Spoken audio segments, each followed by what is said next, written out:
Hi welcome to day 7 of opening my new startup business in Dubai. So ఈరోజు morning లేచి bank అయితే వెళ్ళిపోయాను because I have so many bank works to finish. But bank వెళ్ళి చూస్తే చాలా పెద్ద line ఉందన్నమాట. సో సరే అని చెప్పి టోకెన్ తీసుకొని కూర్చున్నాను.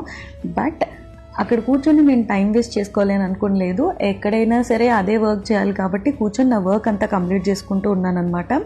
బట్ ఈరోజు నేను ఒక మంచి విషయాన్ని తెలుసుకున్నాను. అది ఏంటి అని అంటే, నేను ఉంటున్న ప్లేస్కి వెరీ నియర్లోనే బ్యాంక్ అయితే ఉంది. బట్ నేను ఉంటున్న ప్లేస్ నుంచి వేరే మెట్రో స్టేషన్కి వెళ్ళి అక్కడి నుంచి బ్యాంక్ మెట్రో స్టేషన్కి వచ్చి అక్కడి నుంచి బ్యాంక్ వెళ్ళడం జరిగింది. ఒక బిగ్ లూప్ క్రియేట్ చేసుకున్నాను. బట్ బ్యాంక్ నుంచి రిటర్న్ వచ్చేటప్పుడు డైరెక్ట్గా నేను ఉంటున్న పీజీ నాకు కనిపించింది అనమాట. ఐ థాట్ నేను ఎందుకు ఇంత టైం వేస్ట్ చేసుకున్నాను, జస్ట్ వాకబుల్ డిస్టెన్స్లో వచ్చేసాను. సో దీన్ని బట్టి నాకు ఏం అర్థమైందంటే, మనం కొన్నిసార్లు వెతుక్కునేది అది మన పక్కనే ఉంటుంది, కానీ మనం కొంచెం శ్రద్ధ పెట్టి ఇంకొంచెం ప్యాషనేట్గా ఇంట్రెస్టింగ్గా కానీ వెతుక్కుంటే, ఒక ప్లాన్తో వెతుక్కుంటే అది వెంటనే మనకు దొరుకుతుంది. సో ఏదైనా పని చేసేటప్పుడు ప్లానింగ్ చాలా ఇంపార్టెంట్ అని అందుకే అంటుంటారు. So see you next video.